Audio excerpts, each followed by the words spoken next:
Good day, everybody, and welcome to another edition of the Military and Foreign Affairs Network.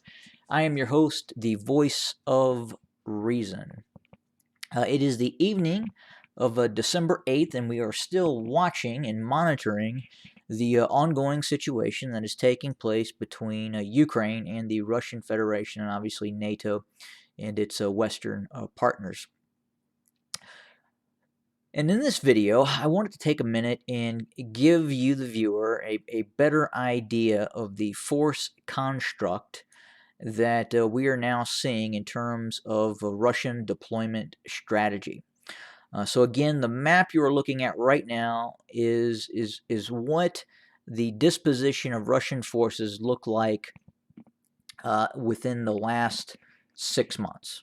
So obviously since April and going forward, this force disposition has changed immensely and is not accurate in terms of the deployment of additional forces near the Ukrainian border. But I'm going to do the best I can to show you the forces that were deployed elsewhere to the current border. And where we're going to start is first near the tri-border of Belarus, the Russian Federation, and Ukraine.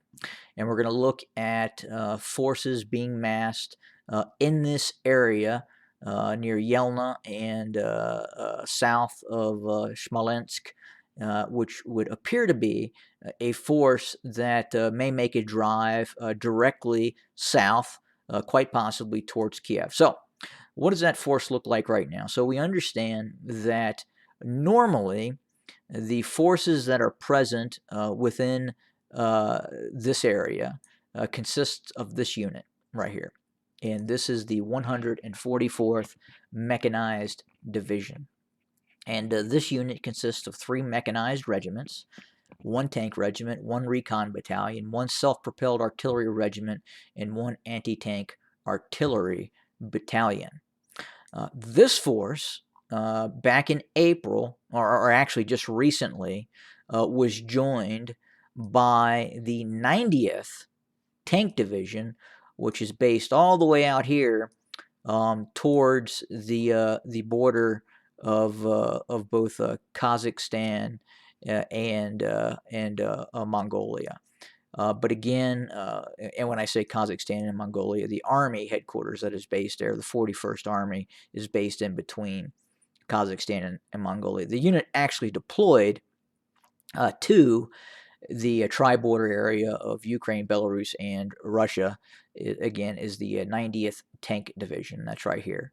A little different composition. It contains 3 tank regiments, so it's a heavy tank unit, and then 1 mechanized regiment, 1 recon, and 1 self-propelled artillery regiment.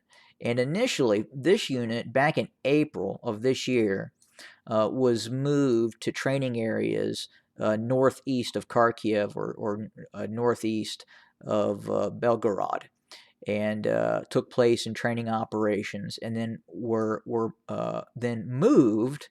The 90th Tank Division was then moved from training areas in this area over to here near Yelna, operating now in tandem with the 144th motorized rifle, 144th Mechanized Division. So deployed in this area as we speak, we believe are major elements of the 90th Tank Division and the 144th Mechanized Division. So a very, very powerful and robust force that is deployed or deployable to the border of Ukraine, and quite possibly we would see these 2 divisions making a drive and possibly could threaten Kiev. Again, a mechanized division and a tank division, very significant force, and would really have not a lot of issues moving southwest towards Kiev, as a lot of Ukrainian forces are facing the Donbass region and the Russian separatists. But we'll get there in a second. The next largest force, and this is very, very significant, this is what has, well, all of it has NATO worried, and the United States worried, and the EU partners. But normally near Kharkiv and to the east of Kharkiv, is this division right here. And this is the 3rd Mechanized Division. This Mechanized Division, which is very much like an ordinary a Russian division, 2 mechanized regiment, 1 tank regiment, has been reinforced with the 1st Guards Tank Army. And we believe that major elements of both the 4th Armored Division, that's here, 4th Tank Division, with 2 tank regiments and 1 mechanized regiment, plus major elements of the 2nd Mechanized Division, with 2 mechanized regiments and 1 tank regiment, has been forward deployed with this division down here again, which is the 3rd Mechanized Division. So to the east and northeast of Kharkiv, in this area, there are now reportedly up to 3 heavy Russian divisions: 2nd Mechanized Division, 4th Tank Division, and again, the unit that's normally the 3rd Mechanized Division. So again, 3 divisions that could launch a multi-pronged pincer movement and quite possibly quickly envelop Kharkiv and cut Kharkiv off from Ukraine proper.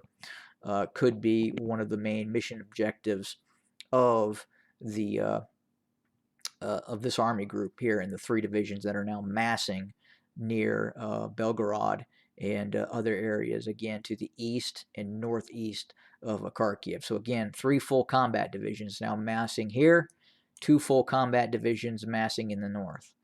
And then in the east, near where the separatists are operating first, there's a very robust force of separatists that are being supported by Russian forces as well.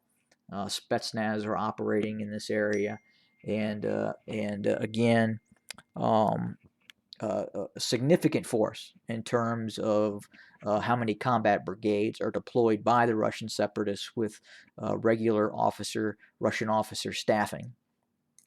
To the east of the separatist areas that are controlled by the separatists is a very large Russian combat division that is permanently deployed, and that's the 150th Mechanized Division.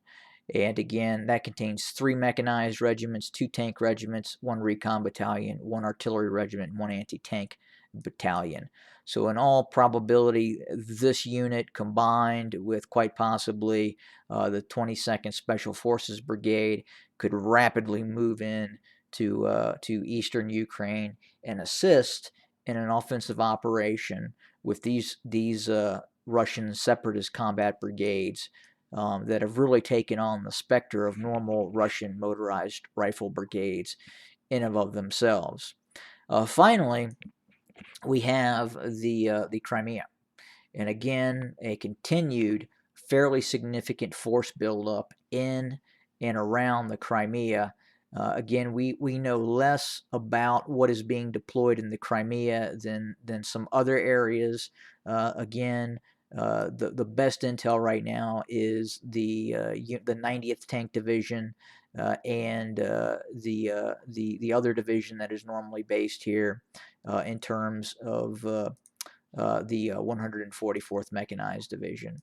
So 2 divisions in the north, 3 divisions near Kharkiv, another reinforced division near the separatist areas. So again, just along the eastern border, you're looking at 6 Russian combat divisions that could be in operation against eastern Ukraine. And again, there could be other assets as well, but the major maneuver units, the major divisional maneuver units, are those 6 divisions now massing in the east. In terms of what is massing in the Crimea, we think it is a hodgepodge of units from the Southern Military District, from both the 49th Army and this army, which is normally deployed around and near Chechnya and Dagestan and Ossetia, is the 58th Army. So there's a wide range of assets which could have been moved to include airborne forces. And we haven't talked about airborne forces much. We haven't talked about Spetsnaz forces much, and even the naval infantry assets that could move at in very, very short notice. So again, the main force construct and picture in terms of heavy ground forces are those 6 Russian divisions that could be deployed in this area. Again, 3 near Kharkiv, 2 south of Yelna that could move towards Kiev along the Belarusian, Russian, Ukraine border. Again, very significant force, probably in excess of 25,000 troops with 600 armored vehicles. Again, that force with the 1st Guards Tank Army, 2nd Motorized Rifle Division, 4th Tank Division, and the 3rd Mechanized Division. Again, probably in the neighborhood of 30, 35, 40,000 troops. And again, 6, 7, possibly 800 armored vehicles that could be making a move within the vicinity of Kharkiv, both north and south.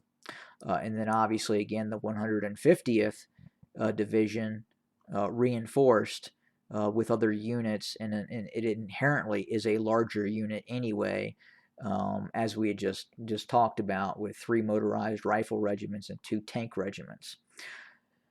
And again, whatever units have been moved into the Crimea, we would suspect that multiple airborne regiments have been moved into the Crimea, additional motorized rifle brigades from the Southern Military District, reinforced with Spetsnaz forces, and quite possibly forces from the Caspian Sea naval infantry regiments as well could be reinforcing for operations in the Crimea.